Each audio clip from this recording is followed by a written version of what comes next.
dan nampaknya pengaruh PKI masih mendebar di Indonesia dan kita sangat yakin. Halo Sobat Nawikrama TV, jangan salah langkah, jangan salah hitung. Mari kita bicara belak-belakan, ada kejadian yang tidak bisa kita diamkan. Beneboin warga negara Indonesia WNI oleh aparat Malaysia.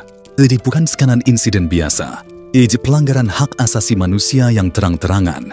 Dan jangan lupa, ini bukan kali pertama. Alasannya, WNI itu ilegal, tidak punya dokumen. Langkah itu cukup untuk mengeksekusi seseorang di tempat tanpa proses hukum.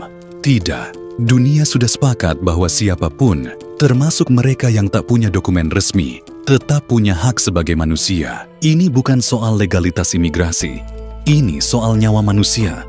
Sekarang ada yang coba membelokkan isu ini. Seorang pengacara senior Malaysia, Kamarudin Ahmad, malah sibuk menyebar provokasi. Bukannya mendinginkan suasana, malah melempar tuduhan ngawur. Para demonstran yang membela korban penembakan disebut antek-komunis. Alasannya karena mereka pakai ikat kepala merah. Mari kita ketawa sebentar. Jadi kalau pakai warna merah langsung komunis. Kalau begitu, bendera Malaysia sendiri bagaimana ada warna merahnya juga? Mungkin Kamarudin Ahmad perlu membaca sejarah lagi. Atau mungkin justru dia yang ingin menciptakan hantu PKI baru, agar orang-orang lupa pada masalah sebenarnya pelanggaran HAM yang dilakukan oleh aparat negaranya sendiri. Tapi tidak berhenti di situ. Kamarudin juga melontarkan ancaman. Dia bilang, jangan remehkan Malaysia, jangan salah hitung, karena Malaysia punya perjanjian pertahanan dengan Inggris. Jika Indonesia berani bertindak, katanya Inggris akan turun tangan. Bahkan dia mengancam satu hari nanti, kapal selam nuklir Inggris bisa saja sudah bersiaga di Selat Malaka. Pertanyaannya, siapa yang sebenarnya sedang bermain api? Indonesia tidak pernah mengancam Malaysia. Indonesia hanya menuntut keadilan untuk warganya yang ditembak mati. Tapi di sini justru ada seorang tokoh Malaysia yang malah menggiring narasi seolah Indonesia ingin memulai perang. Ini retorika murahan yang tidak pantas keluar dari seorang pengacara senior. Dan kalau kita bicara soal kekuatan, mari kita jujur, Malaysia memang punya kerjasama pertahanan dengan Inggris. Tapi apakah Inggris benar-benar akan mengerahkan pasukan dan kapal selam nuklir hanya untuk konflik kecil di Asia Tenggara? Inggris sendiri saat ini sedang sibuk dengan masalahnya sendiri. Ekonomi mereka sedang limbung, inflasi naik, hutang membengkak, anggaran pertahanan semakin ketat. Bahkan, Angkatan Laut Inggris hanya punya 9 kapal selam aktif, bukan 20 seperti yang Kamarudin klaim. Jadi siapa yang sedang membual di sini? Tapi yang lebih ironis, Kamarudin Ahmad bangga sekali dengan perlindungan dari Inggris, seolah-olah Malaysia masih perlu berlindung di bawah bayang-bayang negara bekas penjajah. Padahal Indonesia sejak awal kemerdekaan sudah menunjukkan bahwa kita bisa berdiri di atas kaki sendiri. Kita melawan Belanda dengan darah dan air mata. Kita merebut kedaulatan dengan perjuangan. Kita tidak pernah meminta negara lain untuk turun tangan. Dan kalau kita bicara sejarah, mari kita ingat lagi. Indonesia sudah terbiasa menghadapi konflik jauh lebih besar dari sekadar ketegangan dengan Malaysia. Dari Bandung Lautan Api, 10 November di Surabaya, hingga operasi militer besar di berbagai daerah. Kita tidak gentar. Tapi yang harus dipahami adalah Indonesia bukan negara yang suka cari gara-gara. Kita tidak butuh perang. Kita hanya menuntut keadilan untuk warga kita yang ditembak mati. Itu saja.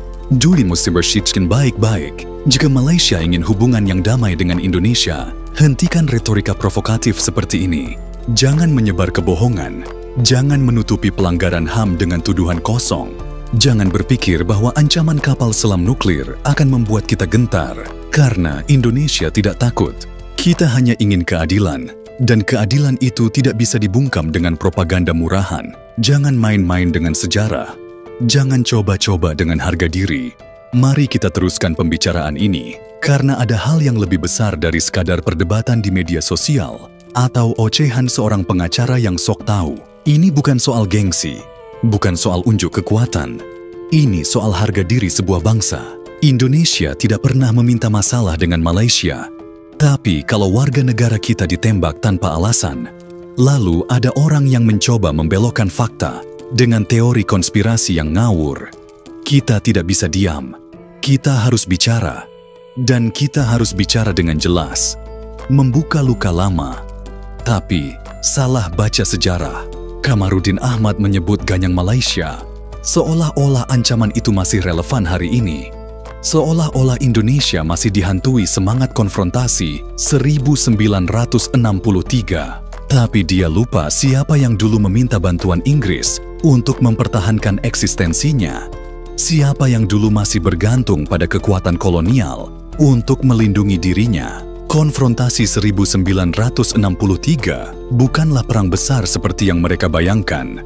Itu hanya operasi infiltrasi terbatas. Indonesia tidak pernah mengerahkan kekuatan penuh. Tidak ada jet tempur, tidak ada kapal destroyer dalam jumlah besar. Padahal kala itu, kita punya kekuatan militer yang jauh lebih besar dibandingkan Malaysia. Kalau benar-benar mau perang total, hasilnya akan lain. Tapi sejarah sudah berubah. Kita tidak hidup di masa lalu. Indonesia dan Malaysia seharusnya sudah belajar dari sejarah. Kita adalah dua negara serumpun yang seharusnya bekerja sama, bukan saling mengancam. Dengan alasan yang dibuat-buat, masalahnya sebagian orang di Malaysia tampaknya masih punya pola pikir lama, masih melihat Indonesia sebagai ancaman, bukan sebagai tetangga yang harus dihormati. Dan lebih parah lagi, mereka masih berpikir bahwa perlindungan dari Inggris adalah kartu true yang bisa mereka mainkan setiap kali ada masalah. Kita bicara fakta, dunia sedang berubah. Inggris bukan lagi kekuatan yang tak tergoyahkan seperti dulu. Ekonomi mereka sedang melemah. Anggaran pertahanan mereka terbatas. Dan prioritas geopolitik mereka bukan di Asia Tenggara. Mereka lebih sibuk dengan masalah di Eropa, dengan Rusia, dengan krisis ekonomi yang mereka hadapi sendiri. Jadi kalau ada yang berpikir bahwa Inggris akan mengerahkan kapal selam nuklirnya hanya untuk membela Malaysia dalam konflik kecil, itu khayalan tingkat tinggi. Bahkan kalaupun Inggris benar-benar turun tangan. Lalu apa? Indonesia punya lebih dari sekadar pertahanan militer. Kita punya sumber daya. Kita punya ekonomi yang tumbuh. Kita punya posisi strategis di kawasan. Yang harus dipahami oleh Malaysia adalah, ini Indonesia bukan negara yang bisa ditekan hanya dengan ancaman kosong. Bukan negara yang akan tunduk hanya karena seseorang berteriak di media sosial tentang kapal selam nuklir. Kita tidak tertarik dengan perang, tapi kita juga tidak akan membiarkan harga diri kita diinjak dari semua provokasi yang dilemparkan oleh Kamarudin Ahmad. Ada satu hal yang tidak dia bahas, keadilan bagi warga negara Indonesia yang ditembak mati. Mengapa aparat Malaysia bisa begitu mudah menarik pelatuk terhadap seseorang hanya karena dia dianggap ilegal? Mengapa tidak ada proses hukum? Ini yang seharusnya kita bicarakan. Ini yang seharusnya jadi perhatian dunia. Karena kalau kita biarkan satu kejadian seperti ini berlalu tanpa pertanggungjawaban, apa jaminannya bahwa hal yang sama tidak akan terjadi lagi? Kita bukan bangsa yang lemah. Kita bukan bangsa yang akan diam ketika warga kita diperlakukan semena-mena. Kita menuntut kejelasan, kita menuntut keadilan, dan kita menuntut agar kejadian seperti ini tidak terulang lagi. Jadi bagi siapapun yang berpikir bahwa mereka bisa menekan Indonesia dengan ancaman atau propaganda murahan, pikirkan lagi, kita sudah terlalu lama belajar dari sejarah. Kita sudah terlalu jauh berkembang untuk ditakut-takuti dengan cerita lama. Dan satu hal yang harus diingat, harga diri sebuah bangsa tidak bisa dibeli, tidak bisa diancam, dan tidak bisa diabaikan. Indonesia akan selalu berdiri tegak karena kita tahu siapa diri kita dan kita tahu apa yang kita perjuangkan. Ada satu kesalahan besar yang terus berulang, menganggap Indonesia sebagai negara yang bisa ditekan dengan ancaman, seolah-olah Indonesia ini lemah, tidak punya daya tawar, dan hanya bisa diam ketika warganya diperlakukan semena-mena, seolah-olah dengan menyebut Inggris dengan menggertak, pakai kapal selam nuklir, Indonesia akan takut dan mundur. Salah besar. Indonesia bukan negara yang mudah dipermainkan. Kita tidak mencari gara-gara, tapi kita juga tidak akan diam saat hak warga kita diinjak. Kita bukan bangsa yang tunduk pada gertakan, apalagi gertakan kosong yang bahkan tidak didukung oleh fakta. Dulu, mungkin orang bisa meremehkan Indonesia. Dulu mungkin kita masih sibuk dengan urusan internal. ekonomi yang belum stabil, politik yang masih bergejolak. Tapi itu dulu. Sekarang, Indonesia sudah berbeda. Ekonomi kita sedang tumbuh, infrastruktur kita berkembang pesat, militer kita makin kuat. Bukan sekadar jumlah, tapi kualitas. Aliansi internasional kita makin luas. Dan yang paling penting, kesadaran nasional kita makin tinggi. Kita sudah melewati banyak badai, reformasi, krisis ekonomi, pandemi. Kita bertahan, kita bangkit, dan sekarang kita berada di posisi yang lebih kuat dari sebelumnya. Jadi kalau ada yang berpikir bahwa Indonesia masih bisa ditekan seperti dulu, mereka perlu memperbarui cara pandangnya. Mari kita bicara terus terang. Hubungan Indonesia dan Malaysia selalu naik turun, kadang akrab, kadang tegang. Tapi yang harus dipahami oleh para pemimpin dan opini publik di Malaysia adalah satu hal. Hubungan ini harus dikelola dengan bijak.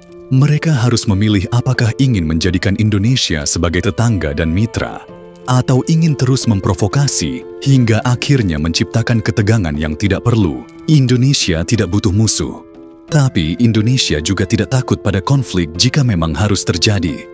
Dan mari kita perjelas, Indonesia tidak akan memulai konflik dengan Malaysia. Kita bukan bangsa agresif, tapi jika hak kita dilanggar, jika warga kita dibunuh tanpa proses hukum, jika pemerintah Malaysia membiarkan orang-orang seperti Kamarudin Ahmad menyebar kebencian dan provokasi tanpa dasar, jangan salahkan jika respons Indonesia menjadi lebih tegas. Menghadapi tantangan global, bukan saling mengancam, dunia sedang berubah. Tantangan kita hari ini bukanlah konflik kecil antara negara tetangga. Tantangan kita adalah ekonomi global yang makin kompetitif. Tantangan kita adalah bagaimana bertahan di tengah ketidakpastian geopolitik yang lebih besar. Dari ketegangan di Laut Cina Selatan, konflik Rusia, Ukraina, hingga dinamika kekuatan baru di Asia, Malaysia dan Indonesia seharusnya bekerja sama, bukan saling mengancam. Jika kita terus sibuk dengan provokasi tidak perlu, kita hanya akan melemahkan diri sendiri di tengah persaingan global yang semakin ketat. Tapi, kerjasama itu tidak bisa terjadi kalau salah satu pihak masih berpikir bahwa ancaman adalah cara terbaik untuk menghadapi Indonesia. Itu bukan kerjasama, itu arogansi. Jangan ulangi kesalahan, hentikan retorika murahan. Kita sudah melihat pola ini berulang kali. Setiap ada masalah antara Indonesia dan Malaysia, selalu ada yang mencoba mengalihkan isu dengan menuduh Indonesia sebagai ancaman, atau lebih parah lagi, menghidupkan kembali hantu PKI yang sudah lama mati. Ini bukan 1965.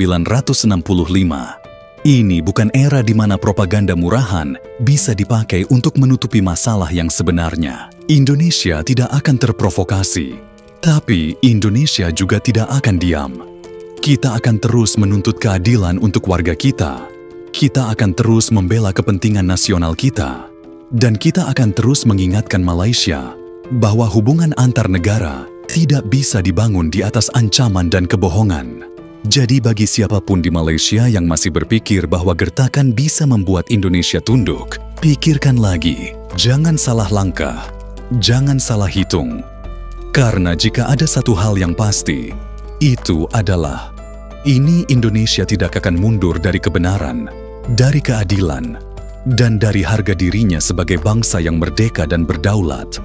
Salam Indonesia Maju.